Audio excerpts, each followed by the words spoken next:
Easter Sunday 2009. A little girl goes missing from a mobile home park in Tracy, California.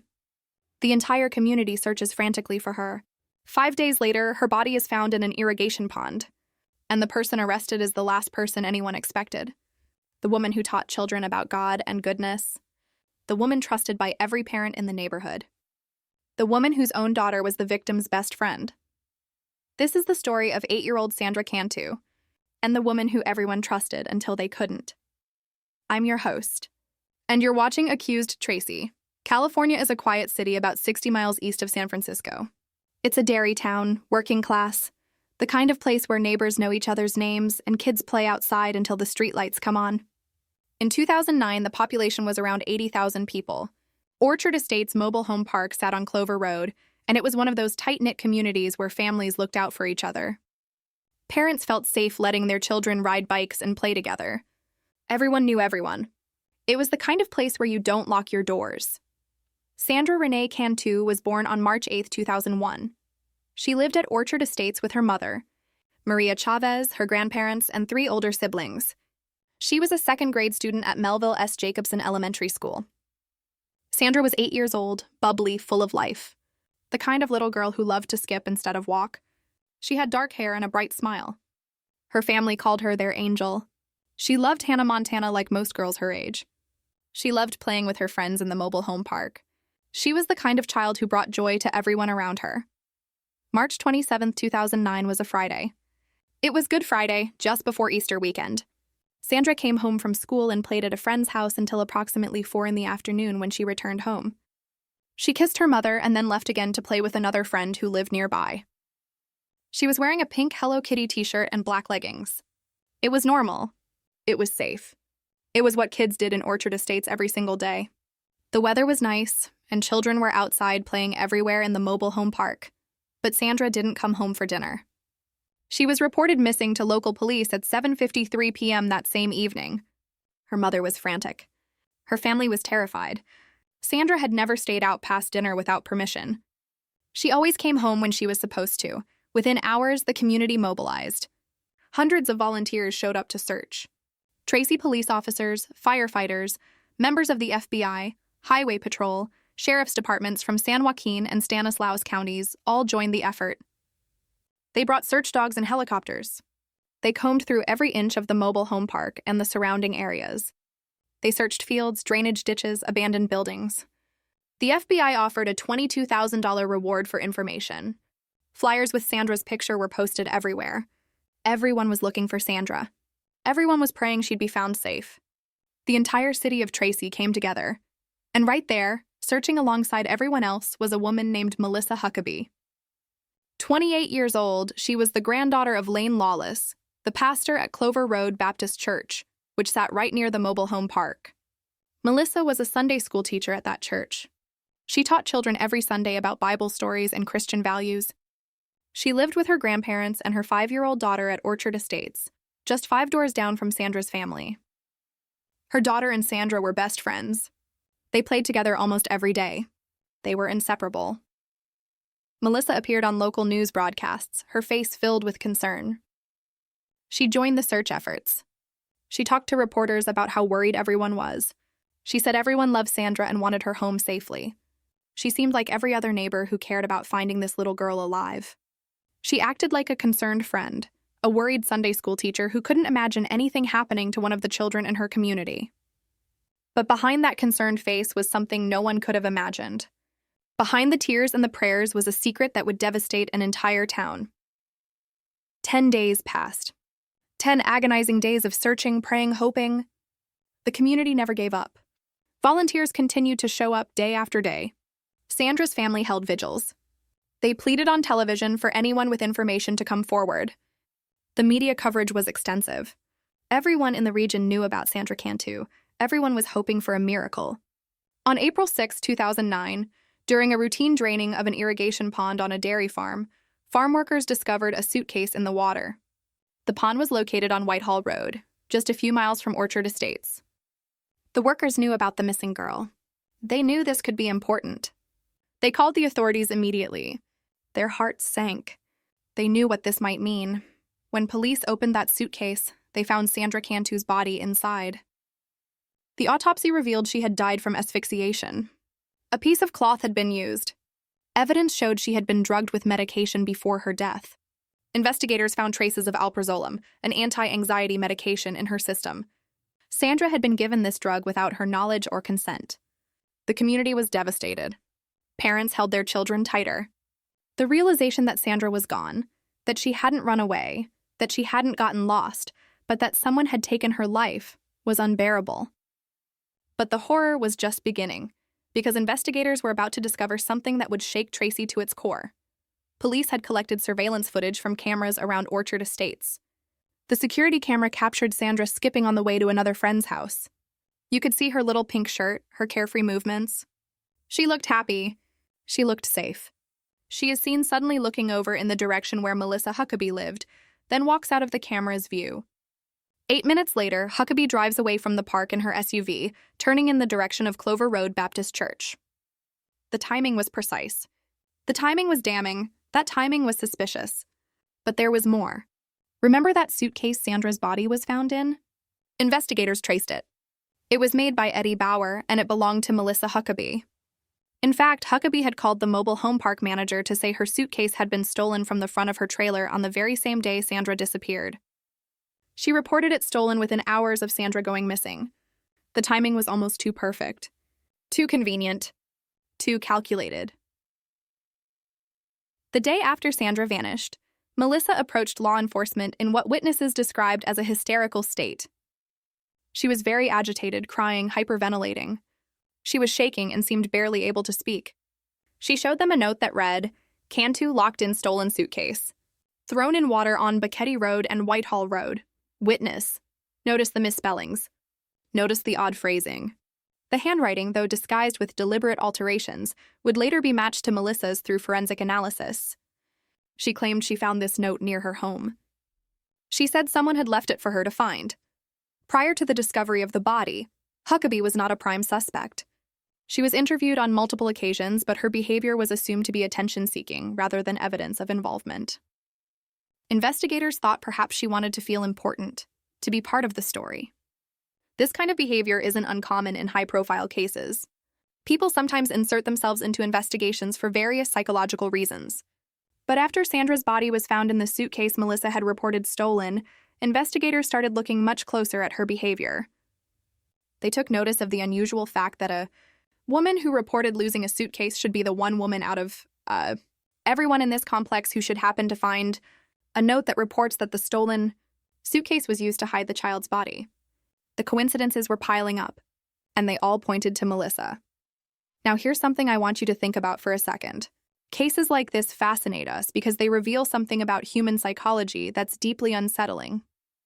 If you want to understand the minds behind crimes that shock us to our core, and you want to see justice served through detailed investigation, hit that subscribe button right now.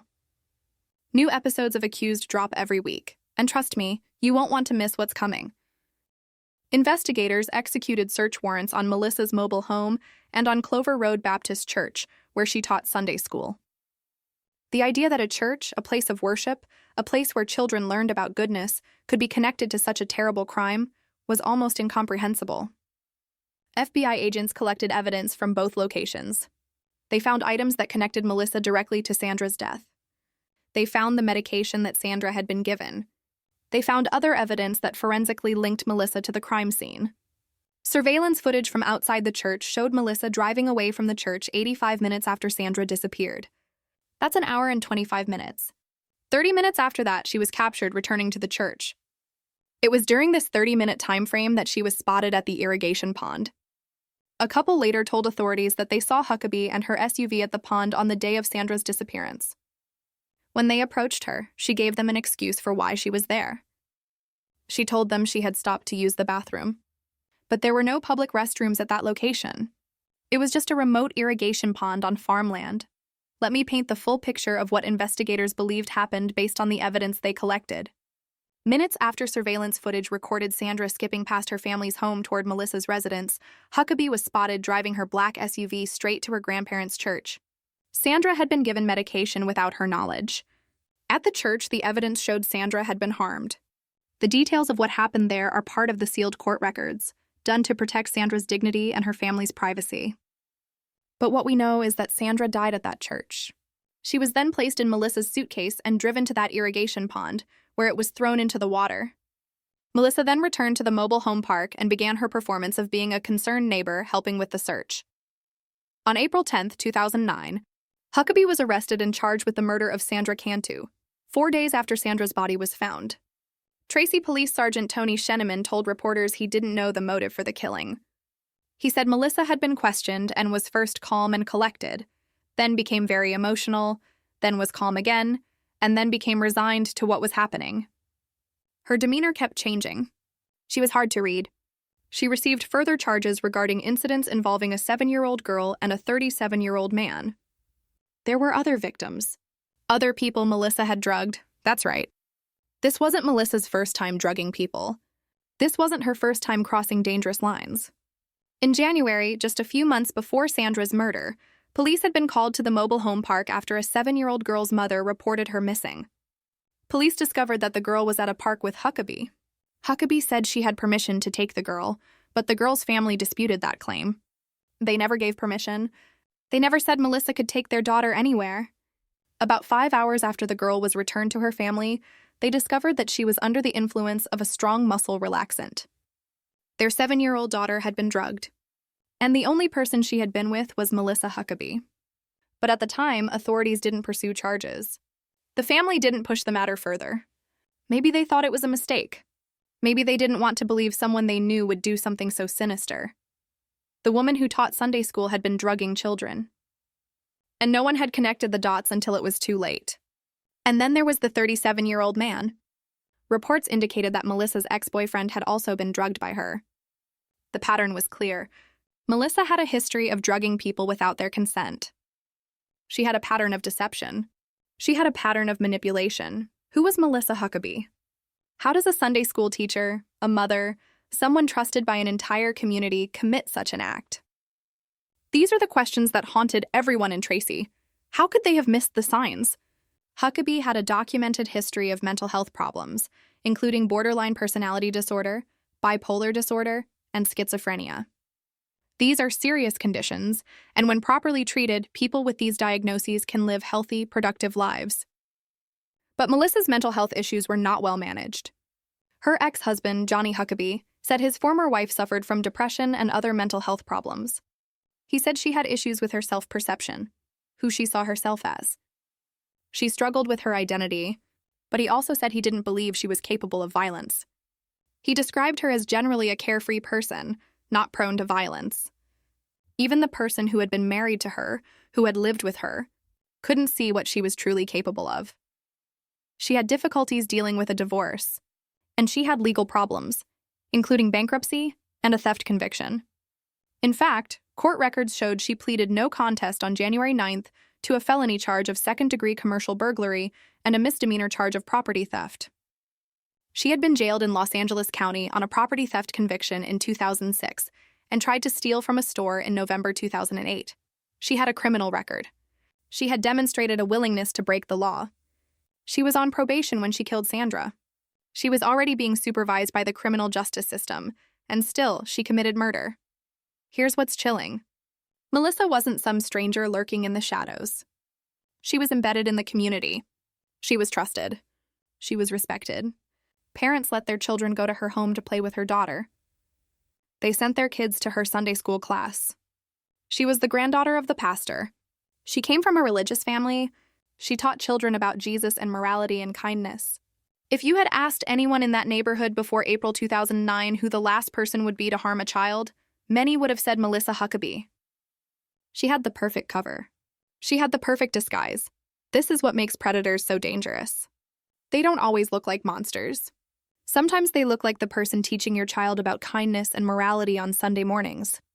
Sometimes they look like your friendly neighbor who waves at you every day. Sometimes they have titles and positions that grant them automatic trust. The question that haunted everyone was, why? Why would she do this? What possible reason could there be for killing an 8-year-old girl? For killing your own daughter's best friend? The prosecutor speculated that she may have committed the crime for attention. Some psychologists suggested she may have suffered from Munchausen by proxy syndrome, a mental illness where someone harms others, often children, for attention and sympathy. People with this condition create medical problems in others so they can be seen as the caregiver, the hero, the person trying to help. There was evidence that supported this theory. Melissa's own daughter had a history of unexplained illnesses. There were medical records showing multiple hospital visits for conditions that doctors couldn't quite explain. Some medical professionals had quietly raised concerns, but nothing had been formally investigated. Looking back, the pattern was clear. Others wondered if there was jealousy involved. Was Melissa jealous of Sandra? Was she jealous of the relationship Sandra had with her own daughter? Did she feel threatened by Sandra's presence in her daughter's life? Did she resent the attention Sandra received from others? The psychological motivations were complex and disturbing, but Melissa herself never provided a clear answer. During the investigation, she gave investigators a story that defied belief. Huckaby said she was trying to play hide-and-seek with Sandra and suggested she get in the suitcase and jump out to scare Huckaby's daughter and Sandra's sister. She said Sandra agreed. She said it was all a game. She said she zipped up the suitcase but then forgot the child was inside it. She said when she got to the church and remembered, she unzipped the case and Sandra appeared to be lifeless. Huckaby said she tried to do CPR. She said she also took a small towel, wet it, and placed it on Sandra's forehead to cool her off. She said she freaked out and didn't know what to do. Her head was spinning out of control and she was not thinking straight. She said then she decided to take the suitcase to the pond and dispose of it because she panicked. She wanted investigators to believe this was all a terrible accident. But the prosecution summary of the case completely contradicted that story. The forensic evidence showed Sandra had been drugged. The evidence showed harm had been done to Sandra. The evidence showed this wasn't a game of hide and seek. This wasn't an accident. This was intentional. This was planned. The medication in Sandra's system didn't get there by accident. The location of the church, the timing, the disposal of the body, all of it pointed to premeditation. Melissa's story made no sense, and the physical evidence proved she was lying. Initially, Melissa pleaded not guilty. She faced the death penalty. California still had capital punishment in 2010, and this was exactly the type of case that prosecutors would seek the ultimate penalty for. The murder of a child killed by a trusted community member. But in May 2010, she suddenly changed her plea to guilty. She pleaded guilty to first-degree murder and kidnapping of Sandra in order to avoid the death penalty. By accepting a plea deal, she avoided a trial. She avoided having to face Sandra's family in court for weeks or months. She avoided the public scrutiny of a trial. She avoided the possibility of being sentenced to death. The charges related to the other drugging incidents were dropped as part of the agreement. Huckaby was sentenced to life imprisonment without possibility of parole. She would never walk free again. She would spend the rest of her life behind bars. For many people, including Sandra's family, this felt like justice. Not perfect justice, but justice nonetheless. At her sentencing on June 14, 2010, Melissa addressed the court. She spoke to Sandra's mother. She said, "I still cannot understand why I did what I did. This is a question I will struggle with for the rest of my life," she apologized. She trembled and cried. Wads of used tissues gathered on the table in front of her. She said she was sorry. She said she wished she could take it back. She said she knew there was nothing she could say or do to make things right. Some people in the courtroom believed her tears were genuine. Others saw them as just another manipulation. Just another performance from a woman who had been performing her entire life. But here's what Prosecutor Thomas Testa said after the hearing. "It's hard for me to believe that Sandra Cantu did not suffer." Despite Melissa's claims in court that Sandra didn't suffer, the evidence told a different story. The prosecutor knew what the evidence showed. He knew what had happened to Sandra. And he wanted the world to know that Sandra's final moments were not peaceful. They were not quick. Sandra was a victim of a calculated and cruel act. Sandra's family gave victim impact statements that brought the entire courtroom to tears. Sandra's father, Daniel Cantu, broke down as he addressed Huckaby. "She changed the lives of a lot of people. A lot of people," he said. "All I can say right now is repent and think about what you've done." His voice cracked with emotion. You could hear the pain, the anger, the grief all mixed together. Sandra's aunt Angie Chavez told the judge that Huckaby robbed her family of the ability to see Sandra grow up, go to college, fall in love, get married, and have children. No amount of explanation can make any sense of what she did or why she did it, Angie Chavez said. The only solace we have as a family is to know that she will never do this again. The family spoke about Sandra's personality, her dreams, her smile, everything they had lost. They spoke about the hole in their family that could never be filled. Even Melissa's own mother tried to express remorse. Judy Lawless addressed Sandra's mother in court and said, "If I could give you justice, the justice you deserve, that would be for you to have your baby girl in your arms right now. From mother to mother, I'm sorry." Judy Lawless was caught in an impossible situation. Her daughter had committed an unforgivable crime. She had to live with the shame and guilt of being Melissa's mother, even though she had done nothing wrong herself. The murder of Sandra Cantu left permanent scars on Tracy. More than 4,500 people turned out for a memorial service at West High School. The gymnasium was packed. People stood in the aisles.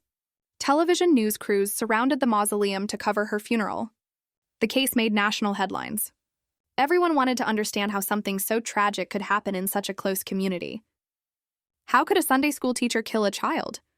News programs discussed the case for weeks. Psychologists were brought on television to try to explain Melissa's behavior. The nation was captivated and horrified. For the residents of Orchard Estates, the betrayal cut deep. This wasn't a stranger danger situation. This was a trusted member of their community. Parents had to grapple with the fact that they had let their children play at Melissa's home, had sent them to her Sunday school class, had trusted her with their kids' safety. And she had violated that trust in an unthinkable way. Some parents felt guilt. Some felt anger. Many felt both. They questioned their own judgment. They questioned how they could have missed the warning signs.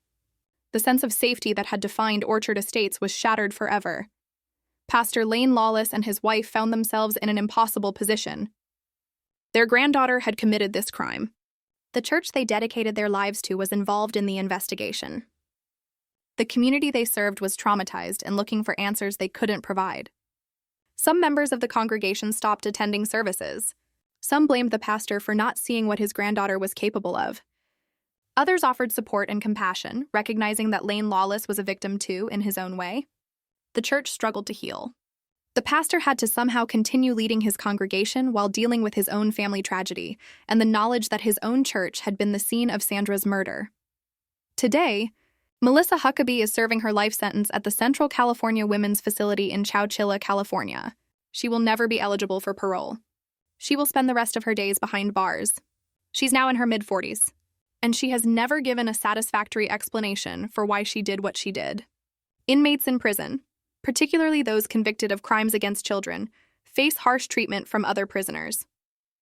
It's well documented that child killers are at the bottom of the prison hierarchy. Melissa's life in prison is not easy, and for many people, that feels like appropriate justice. Sandra Cantu's memory continues to be deeply honored by the Tracy community, where she is affectionately referred to as Tracy's Angel. Her elementary school, Melville S. Jacobson Elementary School, celebrates her life through various dedications, including the Sandra Cantu Playground, Sandra's Cottage, and Sandra Cantu Buddy Benches, which foster inclusion and kindness among students. These benches serve as a reminder that no child should ever feel alone or unsafe. They encourage children to reach out to each other, to include everyone, to be kind. It's a beautiful legacy for a little girl whose life was cut far too short. Every child who sits on one of those benches is reminded of Sandra's story and the importance of community and safety. Sandra would have turned 18 in 2019. She would have graduated from high school. She would have been able to vote. She might have gone to college, fallen in love, started a family of her own. She might have become a teacher herself, or a dancer, or anything she wanted to be. But all of those possibilities were stolen from her by someone she trusted. By someone who smiled at her, who let her play with her daughter, who taught her about God on Sundays. The life Sandra should have lived will forever remain unknown. Her family can only imagine what she might have become. This case forces us to confront uncomfortable truths. Evil doesn't always announce itself. It doesn't always look like a stranger in a dark alley. Sometimes it looks like your neighbor. Sometimes it teaches Sunday school. Sometimes it lives 5 doors down and waves at you every morning. Sometimes it wears a cross around its neck and quotes Bible verses while hiding darkness inside. The FBI's initial profile for Sandra's killer was completely wrong. They were looking for a white male between 25 and 40 with a criminal history. They expected someone with a record of offenses against children. They never expected it would be a woman. They never expected it would be a Sunday school teacher. They never expected it would be the victim's playmate's mother. The profile was based on decades of research and data about child killers, and yet it missed the mark entirely. This case reminded law enforcement that they can't always rely on profiles and patterns. Sometimes the killer doesn't fit any mold. Female child murderers are extremely rare. They make up less than 10% of child killers. When women do kill children, it's usually their own children, and it's often linked to postpartum depression or severe mental illness. The typical female child killer is a mother who snaps under pressure, who feels overwhelmed, who suffers from depression or psychosis. What Melissa did was different. This was a neighbor's child. This was her daughter's best friend. This involved planning and deception. This pattern of behavior is so unusual for female offenders that it left investigators and psychologists struggling to understand it. There simply aren't many cases like this to compare it to. What we do know is that Melissa had a pattern. The incident with the 7-year-old neighbor girl just months before. The alleged drugging of her ex-boyfriend. Her own daughter's unexplained illnesses. Her theft convictions. The attention-seeking behavior during the investigation. All of it painted a picture of someone who was deeply troubled, someone who manipulated and harmed others, someone who should have been stopped before she killed. The warning signs were there. They were just missed or ignored. There were warning signs. But in a trusting community, where everyone knows everyone, where a pastor's granddaughter teaches Sunday school, those warning signs were either missed or dismissed. And that cost Sandra Cantu her life. People didn't want to believe that Melissa could be dangerous. She didn't fit their image of what a predator looks like. And so they explained away the concerning behaviors. They gave her the benefit of the doubt, and a little girl paid the ultimate price. The lesson here isn't that we should live in fear or distrust every neighbor. But it is a reminder that we need to pay attention. When concerning behavior emerges, when someone's actions become manipulative or erratic, that matters. When someone drugs a child, even once, that should never be dismissed or ignored. When theft and mental health crises pile up, those are red flags. Communities need to be watchful, protective, and willing to report concerns even when it's uncomfortable. Even when the person in question is someone you know and trust. Even when they hold a respected position in the community, the safety of children must always come first. Sandra Cantu was an innocent 8-year-old girl who just wanted to play with her friends. She deserved to grow up. She deserved to have a future. And she deserved to be safe in her own neighborhood. She deserved to be protected by the adults around her. She deserved to trust the Sunday school teacher who taught her about goodness and kindness. Instead, she became the victim of one of the most shocking crimes in Tracy's history. A crime committed by someone who should have protected children, not harmed them. A crime that revealed how trust can be weaponized, how appearances can deceive, and how evil can hide behind a Sunday school teacher's smile.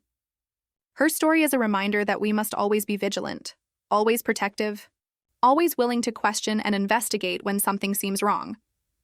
If you want to see more cases that explore the psychology behind unthinkable crimes, that examine how justice is pursued when trust is shattered, and that honor the victims whose stories deserve to be told, subscribe to Accused.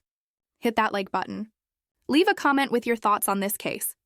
And remember Sandra Cantu, Tracy's angel, whose light was extinguished far too soon by someone who should have kept her safe. Her name deserves to be remembered. Her life deserves to be honored. And her story deserves to be told. Evil doesn't always look like a monster. Sometimes it teaches Sunday school. And that's a truth we all need to remember.